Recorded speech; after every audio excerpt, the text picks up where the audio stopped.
अस्सलाम वालेकुम नाज़रीन, आज हम एक ऐसी सरजमीन की सैर करने जा रहे हैं जो मक्का मुकरमा, मदीना मुनव्वरा और बैतुल मुकद्दस के बाद चौथी सबसे मुकद्दस सरजमीन कहलाती है। ये वही सरजमीन है जहां हमारे प्यारे हजरत बिलाल हबशी रदी अल्लाह तआला अन्हो पैदा हुए। इस सरजमीन को मलका बल्कीस की सरजमीन भी कहा जाता है, क्योंकि आज भी यहाँ मलका बल्कीस का महल मौजूद है। यहाँ ऐसे कबीले भी आबाद हैं जो मुकम्मल तौर पर जंगली हैं। ये लोग अपने कानों और होंठों को चीरकर इनके दरमियान लकड़ी का एक बहुत बड़ा रिंग डाल लेते हैं। यहाँ के नजाशी बादशाह की हजूर अकरम सल्लल्लाहु ताला अलैहि वसल्लम ने गायबाना नमाज जनाजा क्यों पढ़ाई थी। ये मुल्क कितना खूबसूरत है, यहाँ के लोगों का कल्चर और यहाँ के खाने, ये सब देखेंगे आज के हम इस वीडियो में। तो आज हम सैर करने जा रहे हैं हबशा की, जिसे इंग्लिश में इथोपिया कहा जाता है। तो चलिए वीडियो का आगाज करते हैं। इथोपिया, जिसे सरकारी तौर पर फेडरल रिपब्लिक ऑफ इथोपिया कहा जाता है, ये मशरकी अफ्रीका का एक मुल्क है। अरबी में इसे इब्ने सीना कहा जाता था। तकरीबन 1000 साल पहले जनूब अरब के दो कबीले इथोपिया में जाकर आबाद हो गए थे। मकामी लोगों से ताल्लुकात की बिना पर एक नई कौम उभर कर सामने आई, जिसे हबशा का नाम दिया गया। अरब इस तमाम इलाके को हबशा कहने लगा। नाज़रीन, इथोपिया का कुल रकबा 11,12,000 मुरब्बा किलोमीटर है और ये दुनिया का 26वां बड़ा मुल्क है। इथोपिया की कुल आबादी 13 करोड़ लोगों पर मुश्तमिल है। ये आबादी के लिहाज से दुनिया का 13वां और अफ्रीका का दूसरा सबसे बड़ा मुल्क है। इथोपिया का दारुल हुकूमत अदस अबाबा है, जो कि एक इंतहाई खूबसूरत और जदीद शहर है, जिसे देखकर लगता ही नहीं कि हम किसी अफ्रीकी मुल्क में घूम रहे हों। इस शहर में 60 लाख के करीब लोग आबाद हैं और ये शहर 527 मुरब्बा किलोमीटर पर फैला हुआ है। इस शहर में बेशुमार ऐसे म्यूजियम मौजूद हैं जो सैकड़ों साल पुरानी तारीख को जिंदा करते हैं। गैर मुल्की सयाह ज्यादातर अदस अबाबा में ही स्टे करते हैं। ये शहर इंतहाई साफ सुथरा और देखने के लायक है। इस शहर में बेशुमार छोटे और बड़े पार्क्स मौजूद हैं, जहां अफ्रीकी जानवरों को भी रखा गया है। क्या आप जानते हैं कि अफ्रीका में सबसे पहले इस्लाम इसी सरजमीन से उभरा था?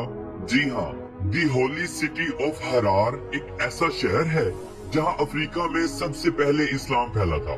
यही वो सरजमीन थी जो मक्का, मदीना चौथी मुकद्दस तरीन सरजमीन मानी जाती थी। आज भी इस शहर में 100 से ज्यादा मसाजिद मौजूद है, जो कि इंतहाई कदीम और खूबसूरत है। ये मसाजिद कच्ची भी है और पक्की भी। ये इस्लाम का एक कदीम असासा है। इस शहर के लोग इतने नडर हैं कि रात के वक्त जंगली भेड़ियों को खाना खिलाते हैं। इनको पालते हैं बिल्कुल एक पालतू जानवरों जैसे कि भेड़ बकरियों की तरह। नाज़रीन, यहाँ के मोरसब कबीले दुनिया के खतरनाक तरीन कबीले कहलाते हैं। यहाँ औरतें खूबसूरती के लिए अपने कानों और होंठों को चीरकर लकड़ी के बने रिंग्स डालती हैं और वक्त के साथ साथ इन रिंग्स को बड़ा करती रहती है। इनका खाना पीना, रहना और बाकी तमाम जिंदगी के मामलात दूसरी दुनिया से मुख्तलिफ हैं। ये लोग बाहर से आने वाले लोगों को जान से बीमार रहते हैं। इसलिए अगर आपका यहाँ जाना हो तो आपके साथ एक ट्रैवल गाइड जरूर होना चाहिए, जो इनकी जुबान समझता हो और इनकी नस्ल से मुशाबत रखता हो। इथोपिया की तारीख कई हजार साल पुरानी है। 8वीं सदी ईस्वी में यहाँ शीबा का एक बहुत बड़ा गिरोह आया, जिसने हजरत सुलेमान अलैहिस्सलाम की अलामत को जन्म दिया, जिससे यह मालूम होता है कि इथोपिया के बादशाह हजरत सुलेमान अलैहिस्सलाम और मलका सबा के तौर पर जाने जाते हैं, जिन्हें इथोपिया में मैकदा या बल्कीस कहा जाता है। नजाशी बादशाह का ताल्लुक भी यहाँ से था, जिसका असल नाम अस्मा बिन अबचर था। ये बहुत रहम दिल और इंसाफ पसंद इंसान था, जो तौरात और इंजील का बहुत बड़ा आलम भी था। हजूर अकरम सल्लल्लाहु ताला अलैहि वसल्लम ने नजाशी बादशाह के इंतकाल के बाद गायबाना जनाजा भी पढ़ा था। नाज़रीन, जब इस्लाम फलने फूलने लगा तो इलान नबूवत के 5वें साल मुसलमानों को हिजरत का हुक्म हुआ। 11 मर्द और 4 औरतें हबशा की जानिब इस्लाम की पहली हिजरत के लिए गयी। इन मुहाजिरीन में हजरत मोहम्मद सल्लल्लाहु ताला अलैहि वसल्लम की बेटी हजरत रुकैया रदियल्लाहु ताला अन्हो और हजरत उस्मान जुन्नूरैन भी शामिल थे। हबशा की तरफ 2 हिजरतें हुई। नजाशी के पास मुशरिकीन मक्का के नुमाइंदे तोहफे लेकर गए। और बादशाह को बोले, ए बादशाह, हमारे कुछ मुजरिमीन मक्का आपके मुल्क में पनाह गुज़ीर है, आप हमारे इन मुजरिमों को हमारे हवाले कर दें। नजाशी बादशाह ने मुसलमानों को दरबार में तलब किया और पूछा, तुम्हारा कौन सा दीन है जिसके बायस तुमने अपने आबाई मजहब को छोड़ दिया? इसका जवाब हजरत जाबर तैयार रज़ी अल्लाह तआला अन्हु ने इस तरह दिया कि हम जाहिल कौम थे, बुतों को पूजते थे, मुर्दार खाते थे और फाहिश कामों में मुब्तला थे। फिर अल्लाह ताला को हमारे हाल पर रहम आया और हमारी कौम में एक शख्स को रसूल बनाकर भेजा जिसके हस्ब व नसब और सिद्क व दयानत को हम पहले से ही जानते थे। इसने हमें अल्लाह वहदहू ला शरीक की तरफ बुलाया ताकि हम सिर्फ उसी की ही इबादत करें, अपने और अपने आबा व अजदाद के मजहब को छोड़ दें। इसने हमको सच बोलने, अमानत अदा करने, सुलह रहमी करने, पड़ोसियों के साथ अच्छा सलूक करने, हराम बातों और खून रेजी से बचने का हुक्म दिया। बस इसी वजह से हम इन पर ईमान लाए, जिसकी वजह से हमारी कौम हमारी जान की दुश्मन बन गई। इन लोगों ने हमें इतना सताया कि हम अपने वतन को छोड़कर आपके मुल्क में अमन की जिंदगी बसर कर रहे हैं। अब ये लोग हमें मजबूर कर रहे हैं कि हम फिर से इसी गुमराही वाली जिंदगी में लौट जाएं। नजाशी बादशाह ने कुरान सुनने की ख्वाहिश की। हजरत जाफर तैयार ने सूरह मरियम का अव्वल हिस्सा, जिसमें हजरत याहिया और हजरत ईसा अलैहिस्सलाम का किस्सा बयान किया गया था, सुनाया। नजाशी बादशाह बड़ा नरम दिल था, कुरान सुनता रहा और ज़ारो कितार रोता रहा। जैसे ही कलाम खत्म हुआ तो बादशाह बोला, यकीनन ये कलाम और जो कुछ हजरत ईसा अलैहिस्सलाम लाए थे एक जैसे हैं। ये देखकर कुफारे मक्का के सफीर उमर बिन आस ने अपना तुर्किश का आखिरी तीर भी फेंक दिया और कहा, ए बादशाह, ये मुसलमान आपके नबी हजरत ईसा अलैहिस्सलाम के बारे में कोई दूसरा अकीदा रखते हैं जो आपके अकीदे के बिल्कुल ही खिलाफ है। नजाशी बादशाह ने सवाल किया, ईसा अलैहिस्सलाम के बारे में क्या अकीदा रखते हो?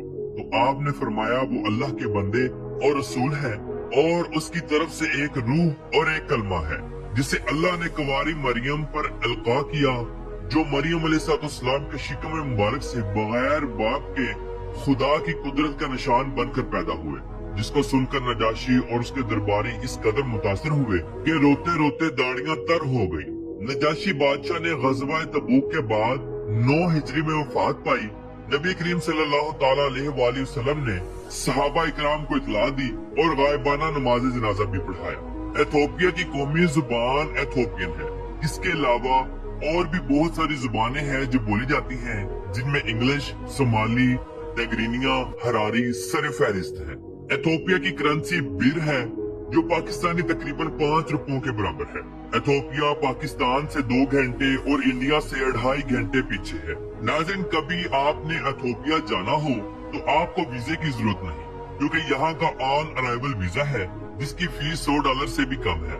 फकत आपके पास होटल की बुकिंग और रिटर्न टिकट होनी चाहिए। यहाँ क्राइम बहुत ज्यादा है, लोग गैर मुल्की सयाहों को खूब लूटते हैं। एथोपिया की ज्यादातर आबादी मसीही है और इसे दुनिया का दूसरा कदीम तरीन मसीही मुल्क भी माना जाता है। इसकी कुल आबादी का 70% हिस्सा तो सिर्फ क्रिश्चियन लोगों पर मुश्तमिल है। यहाँ 1980 की दिहाई में यहूदियों की बहुत बड़ी तादाद मौजूद थी, जो वक्तन फवक्तन इसराइल पहुँचते रहे। आखिरी 18,000 यहूदियों को खुफिया तौर पर गवर्नमेंट ने एथोपिया से इसराइल पहुँचाया। 600 अफराद वाले मुसाफिर त्यारे में सीटों को निकाल कर 1100 अफराद को सवार किया गया और इसराइल पहुंचा दिया गया। आज इसराइल के यहूदी एथोपियन यहूदियों के साथ बहुत बुरा सलूक करते हैं, क्योंकि एथोपियन यहूदी ब्लैक कलर के हैं और इसराइली यहूदी सफेद कलर के। इसराइली यहूदी एथोपियन यहूदियों का ब्लड तक एक्सेप्ट नहीं करते। ये लोग अगर इनको जॉब्स भी देते हैं तो कोई भी नॉर्मल सी जॉब देते हैं, जैसे कि प्राइवेट गार्ड्स, गलियों को साफ करना वगैरह वगैरह। तो नाज़रीन, ये थी आज की हमारी हबशा के ऊपर एक छोटी सी डॉक्यूमेंट्री। आपको कैसी लगी कमेंट बॉक्स में अपनी राय का इजहार जरूर कीजिएगा। तो मिलते हैं इंशाल्लाह अगली वीडियो के साथ। अल्लाह हाफिज नासिर, खुदा हाफिज।